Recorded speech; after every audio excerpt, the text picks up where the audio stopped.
We are diving into week 4 of our Revelation series.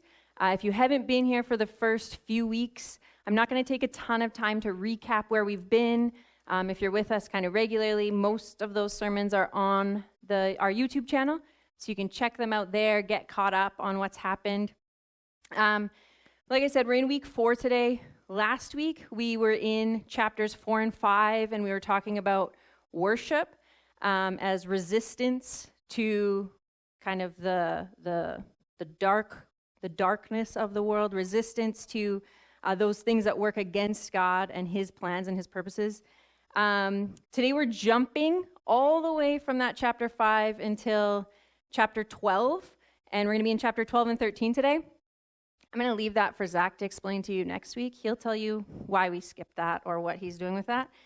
But if you were here last week, you may remember that Zach said, with his words into a microphone, that preaching Revelation really isn't that hard.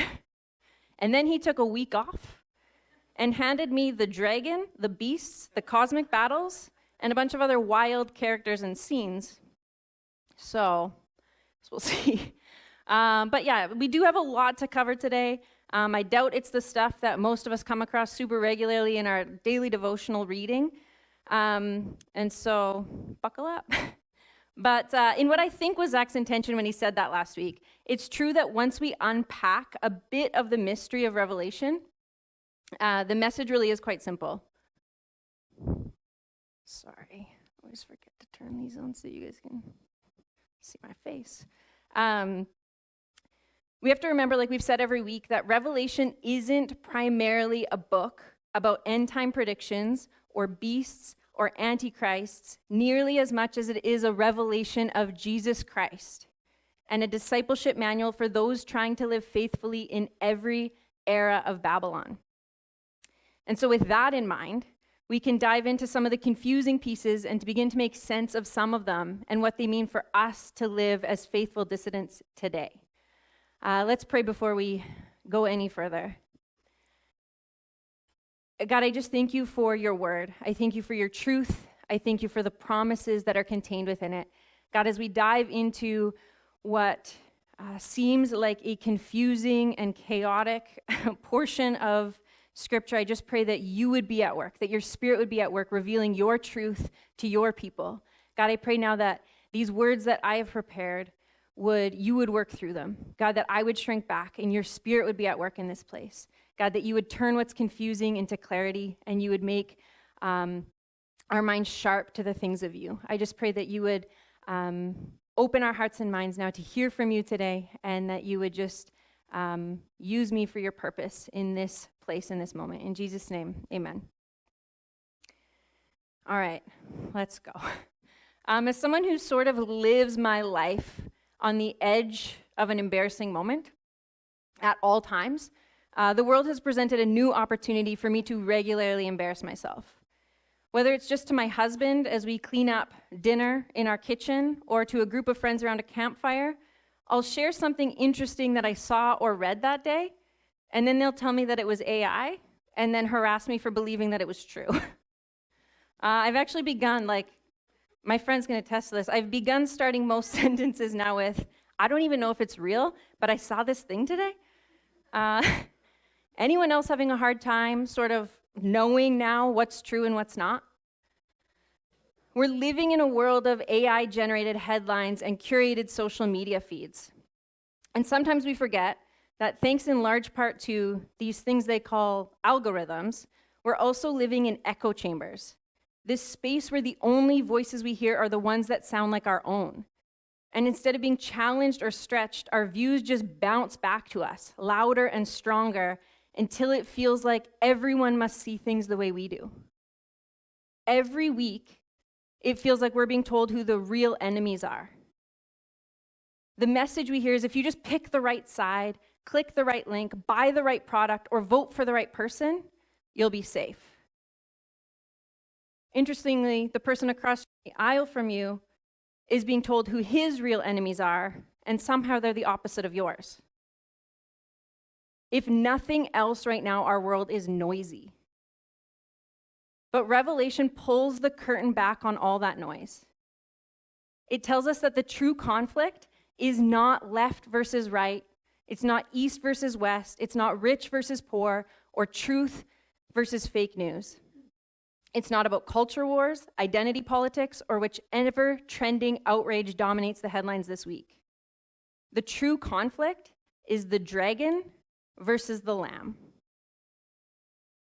As I was studying the text we're going to look at this morning, I repeatedly heard echoes of Paul's words in Ephesians 6:12, that our struggle is not against flesh and blood, but against the rulers, against the authorities, against the powers of this dark world, and against the spiritual forces of evil in the heavenly realms. It can be so easy in our world today to forget that there is more going on than the surface conflicts we witness and face every day.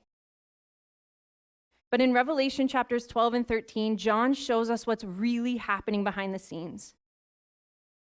In vivid and hard to wrap our minds around pictures, John reveals a far greater battle than the ones we get distracted by each day.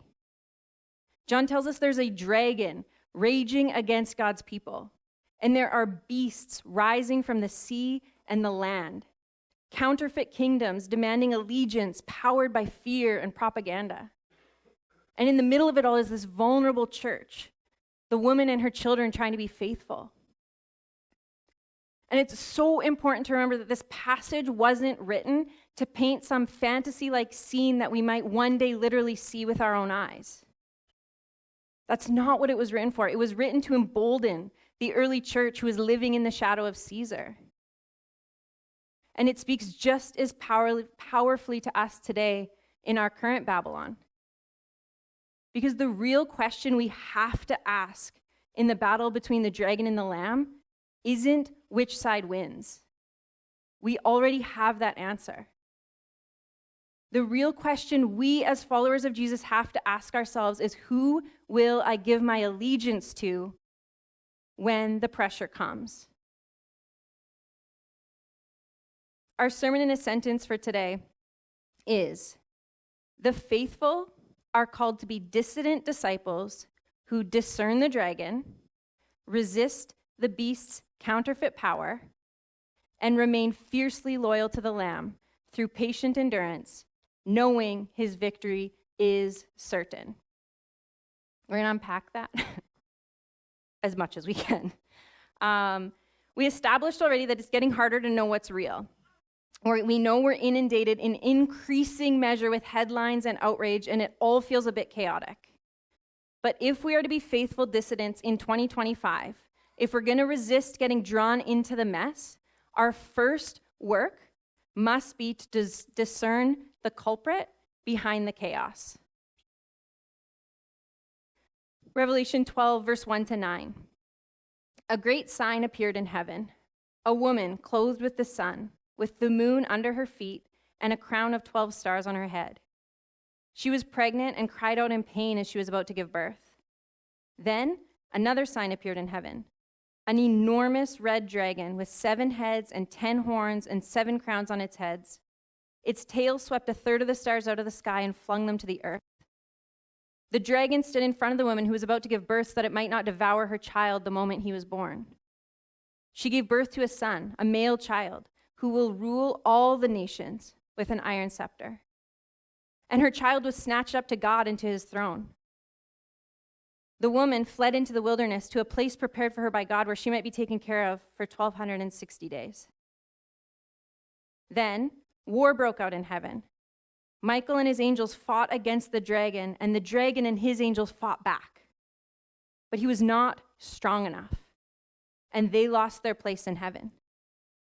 The great dragon was hurled down, that ancient serpent called the devil or Satan, who leads the whole world astray. He was hurled to the earth and his angels with them.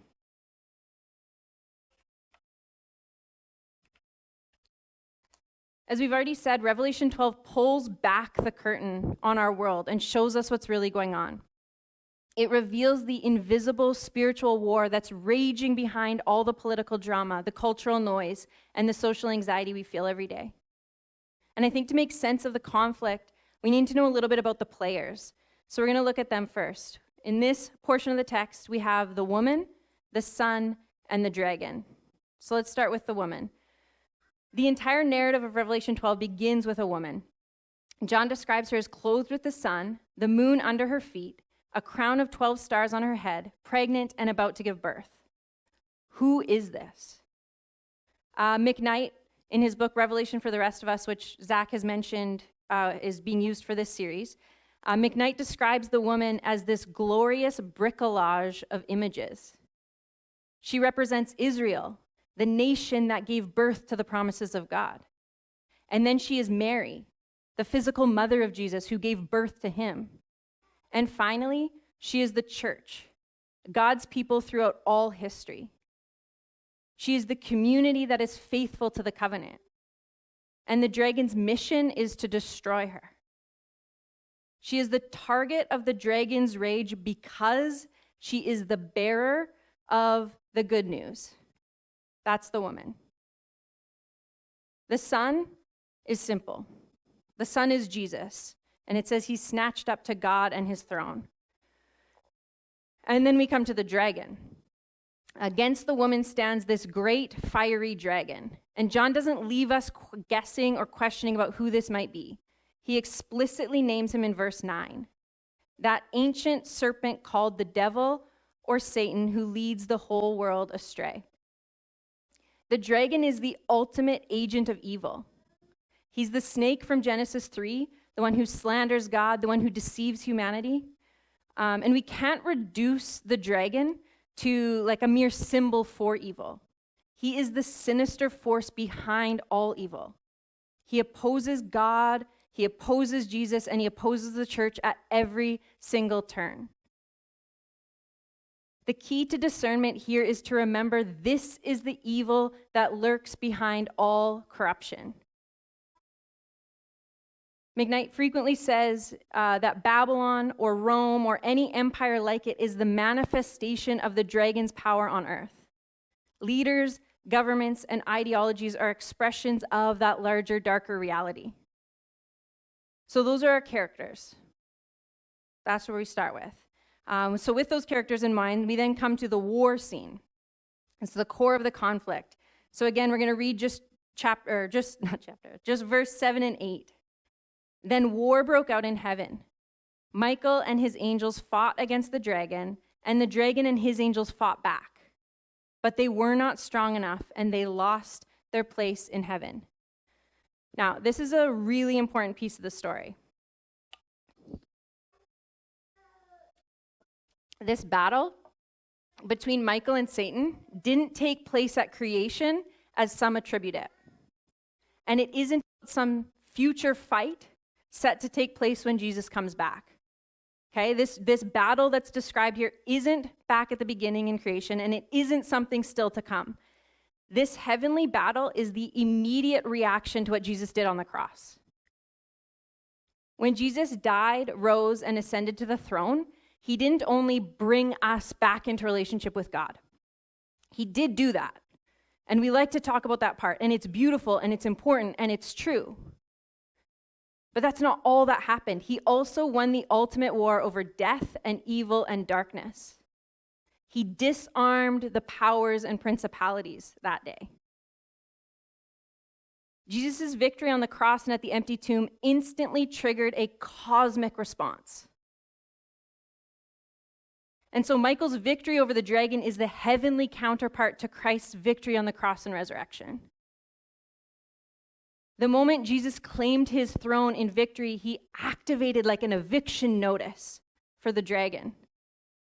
And it says the dragon immediately lost the privileged place of authority in the divine council. He lost his position as one who could stand before God's court day and night to accuse you and to slander your faith. He was cast out of that courtroom forever. His defeat is official and absolute. That happened when Jesus died and rose again. But look what John says next. Verse 9. What happened to the dragon when he lost that battle? He was hurled to the earth, and his angels with him. So the war has moved. Satan can no longer accuse us in heaven, so he rages against us on earth. This is why the world is so intense. We're living in like an aftershock of divine victory and this cosmic eviction. The conflict here isn't just some abstract good versus evil. It represents this deeply personal ancient feud. The dragon tried so hard to stop the Messiah, and he failed. And now he's on earth furiously trying to take out the Messiah's people before he runs out of time. This passage in Revelation 12 demands that we open our eyes. We have to discern the culprit behind the chaos in today's world. When we feel the pressure and the fear and the anger and the division of our world, we need to look behind that curtain. The person on the other side of your screen is not the enemy. The true enemy is the defeated dragon who is still prowling, still trying to get you to bow to his counterfeit kingdom. Which brings us right to our second point. If we want to be faithful dissidents, we have to resist the allure of counterfeit kingdoms. Okay, we're going to read Revelation 13, verse 1 to 4 and 11 to 15. It's weird. Are you ready? Okay. The dragon stood on the shore of the sea, and I saw a beast coming out of the sea. It had 10 horns and 7 heads, with 10 crowns on its horns, and on each head a blasphemous name. The beast I saw resembled a leopard, but he had the feet of those like a bear, and a mouth like that of a lion. The dragon gave the beast his power and his throne and his great authority. One of the heads of the beast seemed to have a fatal wound, but the fatal wound had been healed. The whole world was filled with wonder and followed the beast.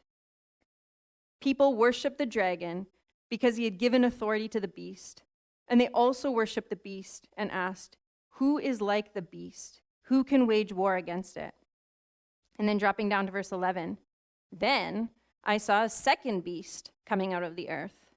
It had 2 horns like a lamb, but it spoke like a dragon. It exercised all of the authority of the first beast on its behalf and made the earth and its inhabitants worship the first beast whose fatal wound had been healed. And it performed great signs, even causing fire to come down from heaven to the earth in full view of the people. Because of the signs it was given power to perform on behalf of the first beast, it deceived the inhabitants of the earth. It ordered them to set up an image in honor of the beast who was wounded by the sword and yet lived. The second beast was given power to give breath to the image of the first beast so that the image could speak and cause all who refused to worship the image to be killed. So we just saw how the dragon, Satan himself, has been cast down and he's raging on earth. But how does he do his dirty work? How does he then lead the whole world astray? Newsflash, he does not show up in a red suit with a pitchfork. Like, it'd be way easier if he were that obvious. Instead, he works through systems. He works through what John calls these beasts. And this, church, is where we need to be careful. One of the biggest mistakes we can make when reading and understanding Revelation is to get caught up in unending speculation. Zach has mentioned this almost every week. For years, people have tried to guess the exact identity of the Antichrist or these beasts. Was it a specific pope? Was it Mikhail Gorbachev with his birthmark? Was it Saddam Hussein? Will it be some current or future political leader? All of these guesses are wrong because they misunderstand what John was doing. It isn't about predicting a single figure in the past or in the future. It's about shaping our perception of the present. These beasts are images of dragon-like leaders and systems that work in every age. And John goes on to describe the 2 beasts, both of which work to steal our loyalty from the Lamb. That's what they're up to. That's what they're trying to do. They're trying to steal our loyalty from the Lamb. Okay, first, we see a beast rise out of the sea. This is the beast of power and domination. This beast, it represents a political system. Revelation 13, 1 and 2 says, "And I saw a beast coming out of the sea. The dragon gave the beast his power and his throne and his great authority." Okay, you guys, there's so much imagery in these 2 chapters that we have to try to get our minds around. I spent hours trying to get my minds around these creatures and what we just read, and we don't have time to go through sort of the significance of every horn and every head and every crown. We can't go through all of it. But this first beast is pretty much a terrifying mashup of all the great oppressive empires from the Old Testament. We see that in John's mention of the lion, the bear, and the leopard. He pulls this imagery straight from the prophet Daniel, I think in Daniel chapter 7. The beast gets its speed and cunning from Daniel's leopard. And the leopard represents the Greek Empire of Alexandria, which conquered territories quickly. The beast takes the crushing, brutal force from Daniel's bear, which represents the Persian Empire, showing its relentless power to trample opponents.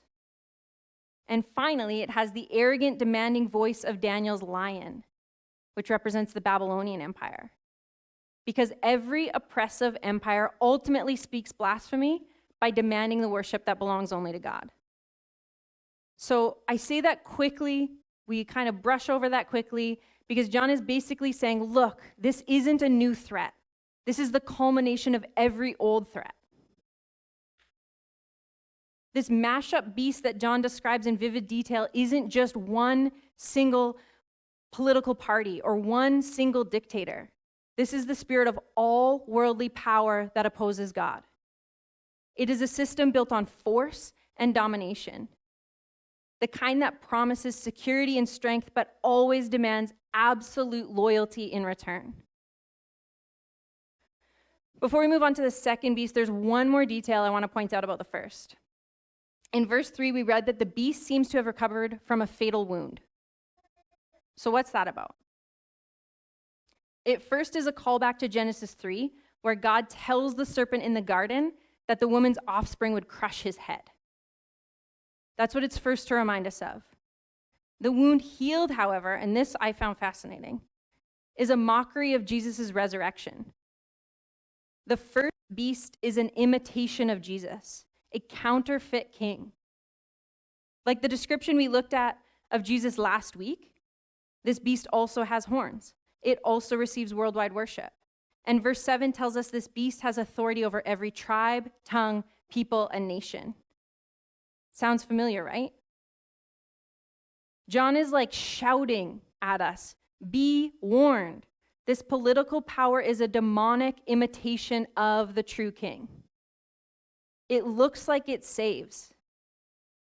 It looks like it saves, but its final ambition is holy treason. It seeks to be worshipped as God, robbing the honor that belongs only to the Lamb.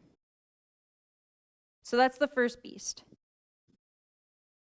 It's a counterfeit kingdom. It looks powerful, but its power is borrowed and it's running out of time. But unfortunately, there's still our second beast. Just as we're trying to wrap our minds around the first one, John sees a second beast rising from the earth. This beast doesn't actually look nearly so scary. It says it had 2 horns like a lamb. This beast looks more innocent. It looks harmless. It looks like it might even be on our side. And that might be its most dangerous feature. Because when it opens its mouth, it still has the voice of the dragon. The second beast is the power of propaganda, of deception, and of false religion. This beast represents a commercial system. It's selling you something. With all the same power as the first one, the whole purpose of this beast is to make the world worship the first beast. It performs what looks like miracles, like calling fire down from heaven just like a true prophet. It uses manipulation and deceptive signs to trick people, to convince them to set up an image of the first beast and worship it. It says that in giving it your allegiance, you'll find strength and power and security and fulfillment. Please tell me you know what I'm talking about. You see that in our world all the time. These things that promise you strength, power, security, and fulfillment. That's what the second beast is working so hard to do. Convince all of us of that. The first beast is the raw power of corrupt government or unjust systems that demand our absolute loyalty. But the second beast is so much more subtle. The second beast is sending a message of fear and of anger. He's a master of camouflage. That beast takes the language of the kingdom and spins it into a counterfeit ethic. He turns kindness into tolerance of sin. He turns justice into retribution or vengeance. He turns love into acceptance. Turns holiness into self-righteousness. All while sneakily drawing us to slowly but surely give our allegiance to his counterfeit kingdom as we begin to lose sight of Jesus and who he really is. The second beast is the one who tells you to give your allegiance and your worship to any man or system instead of to Jesus. And guys, we see these beasts at work in the constant pressure to conform, to believe what we're told, to get in line with culture, and to worship a political savior or an economic system. They saw this in Babylon. They lived this in Rome. And we still have this today. Now, honestly, as I was preparing this, I was struggling because my fear was that maybe people in this room would sit there and begin labeling one side of a current political system, one political leader, as these beasts, just like all the Revelation speculators that have come before us. But the crazy thing about it is you're not even all labeling the same ones with the same labels.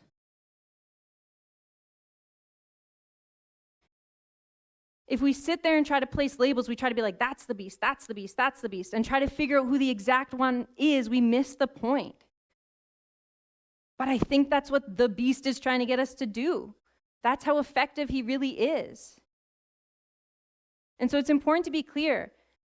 These beasts can be any earthly system or figure that demands allegiance to itself instead of to Jesus. That's sort of how we can boil it down. And the war isn't about which side of the current visible cultural battle you land on. That's not the war. As long as we keep thinking it is, as long as we keep having that fight, we're kind of all we're all like suckers being run through the propaganda machine, finger pointing, blaming, getting super distracted and fighting the wrong enemy. It's so tempting to fall into that. I know it because you go on social media and you see all the things and you're in your echo chamber and it tells you what's good and what's bad. And you start blaming the other side. But are we sure our side has it all right? Or have we forgotten to pull back the curtain and see what's really going on? The call of Revelation 13 is a call to resist the powers of both brute force and subtle deception. It's a call to say no to the systems of Babylon, even when they promise you safety and prosperity. Because true safety and prosperity are found only in the Lamb, who won by losing, and who will ultimately bring these counterfeit kingdoms to nothing. We know this, church. We know this. We've been told this. We've been shown the counterfeits. We're aware of them, and yet somehow we still fall victim to the way they distract us. The beasts and dragons' work is so overt at times, but it is so incredibly subtly deceptive. And we have to have our eyes open. We have to discern them, and we have to not give ourselves to their counterfeit kingdoms. It is not as easy as it sounds. But thankfully, we get to move to our final point. And it kind of gives us our how-to. If we want to be faithful dissidents in our current age, we must remain loyal to the Lamb through suffering. So we've been talking about the big picture, the cosmic conflict. We've discerned the dragon, the one behind all the chaos, and we've talked about resisting the beast, saying no to the counterfeit kingdoms that demand our loyalty. But what does this all look like day to day? What happens when the dragon and the beast turn their focus on us, on the followers of the Lamb? To understand this, we're going to go back to that incredible image in chapter 12 of the woman. John describes her in that beautiful poetic way, clothed with the sun, the moon at her feet, a crown of 12 stars. We've already looked that she is God's people throughout history. She's a nation, she's a mother, she's the church, all in one. Her story is our story. This woman gives birth to the Messiah who is caught up to heaven. The dragon, furious that he can't get to the sun, turns his rage on the mother. We read earlier in our opening text that she later flees into the wilderness, but the dragon follows. It says he gushes a torrent of water at her, trying to sweep her away, but the earth helps her. She escapes him again, and then defeated, the dragon turns his attention to her children. And this is where our story begins. Look at Revelation 12, verse 17. Then the dragon became enraged at the woman and went off to wage war against the rest of her offspring, those who keep God's commands and hold fast their testimony about Jesus. The dragon doesn't give up. He's furious. And he doesn't have to look far for a new enemy. He sets his sights on us, the offspring of the woman, the people who follow the Lamb, who follow Jesus, the church. And why does he target us? Because we keep God's commands and hold fast to our testimony about Jesus. Our faithfulness, our loyalty to the Lamb is what draws his rage. Harold Sankbay, in his book, The Care of Souls, says this. Given the fact that Satan and his demonic horde are simultaneously repelled by holiness, yet strangely attracted to it, you should be expecting trouble. Holiness attracts satanic attack, just like bugs are drawn to light. It's perfectly normal that the kingdom of darkness strikes back when threatened by God's kingdom of light.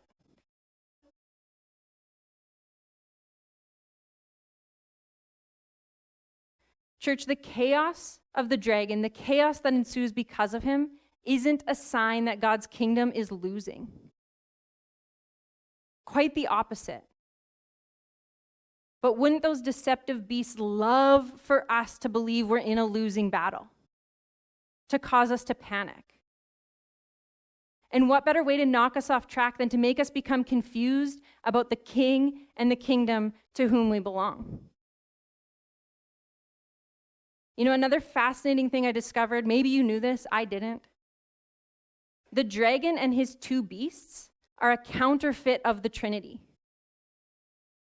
They work together to draw people away from the one true God, leading them to death and destruction. Where the work of the Holy Trinity, the Father, the Son, and the Holy Spirit, is to draw us into their kingdom of light and life. There is an ongoing battle for our allegiance. And it's not quiet, it's noisy. But I think when we don't get lost in the confusion and chaos of our day, when we remember that deeper battle that John reveals to us here, I think we're more likely to remain faithful to the real king and his kingdom. So then what's our strategy? What's our strategy?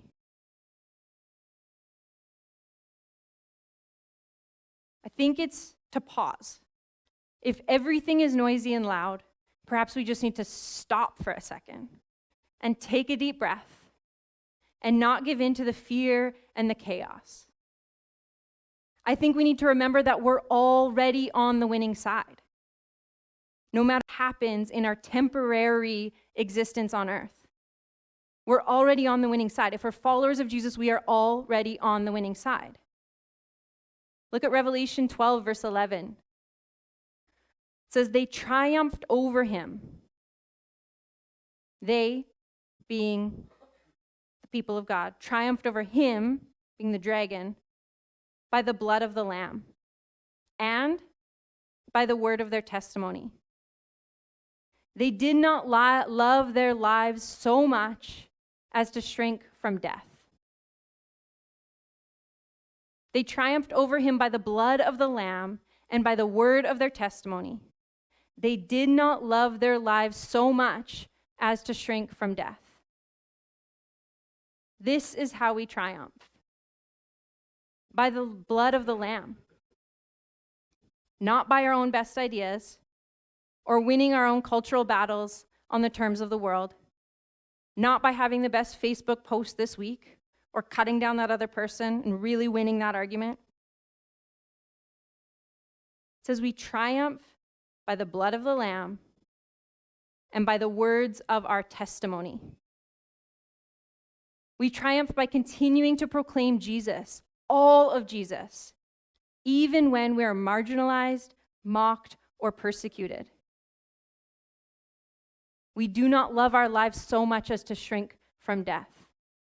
If we love our lives too much, we will not preach Jesus against marginalization, mockery, and persecution.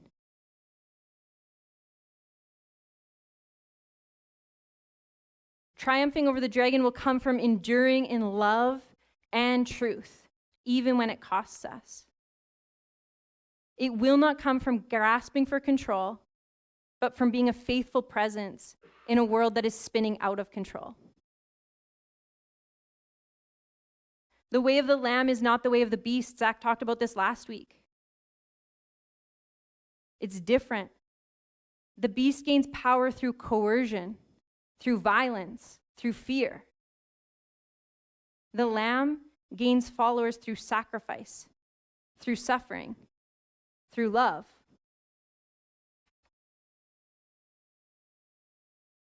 This does not mean, church, that we shrink back and stop speaking truth.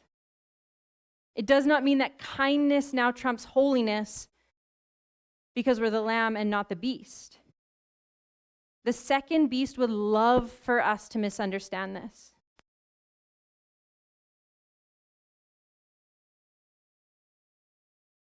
But it does mean that we must not be surprised, afraid, or knocked off course when remaining faithful costs us, when it's challenging, when it's hard.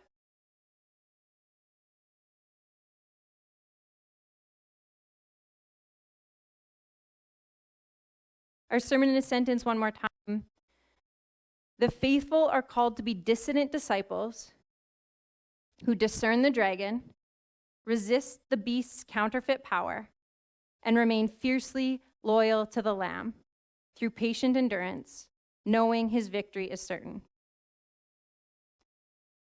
As we come to a close, I just want to share a quick story that I read this week. On August 15th, 1945, Emperor Hirohito of Japan addressed his nation for the first time by radio broadcast, and his message was simple and tragic for the Japanese. He said they'd been defeated by the Allied forces. So this, of course, is taking place too. So the emperor addresses his nation and says, we're done. We've been defeated. The Allied forces have won. And for many in Japan that day, the end of the conflict came as a difficult, but maybe even blessed relief. But for a small band of soldiers, the war wasn't over. Whether because they didn't receive clear communication or because they simply refused to believe what they heard, a number of Japanese soldiers continued fighting for years. The last of these was Lieutenant Hiro Onoda, who carried on fighting until March 9th, 1974. That's a lot of years that he kept fighting the battle they'd already lost. And he surrendered only after he received formal orders from his government to stop fighting.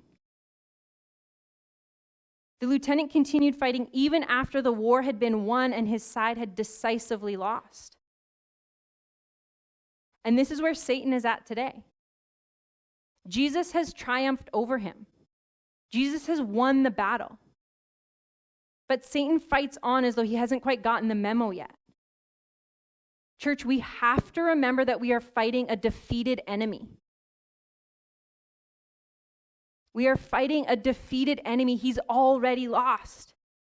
But he is lashing out with all he has to take down whoever he can before his time runs out. His power is on limited time. And he uses power and force as well as subtle deception and noise. All of it. We know it, we've seen it, we've felt it. So as we step back into the noise of 2025 and into the flood of headlines, the pressure to conform, the fear of being left behind, let's not be swept away. Let's not be so caught up in it. Let's look away from the chaos, away from the headlines that we don't even know if they're true or not. And let's give our first attention to the Lamb, the source of all truth. For Christ's sake, and I mean that in like the actual way, not like swearing. Let the gospel be your echo chamber. Let's be the people who remain loyal to the Lamb, not because it's easy, because we've already been told it won't be, but because he's worthy. The goal of the Christian life is not to achieve a problem-free existence. If you've been told that, it's not true. It won't happen. Stop chasing it. The goal of the Christian life is not to achieve a problem-free existence, but rather to persevere in the journey that will include spiritual battles. We have to open our eyes. We have to prepare ourselves for that. The world says protect your life at all costs. But Jesus says, follow me, even if it costs your life. That's the choice. And for those who choose the Lamb, the promise, like I said, isn't an easier life. But the promise is victory. He will win. He already has. And he says that those who endure with him will stand with him. So we really must consider to whom we will give our allegiance.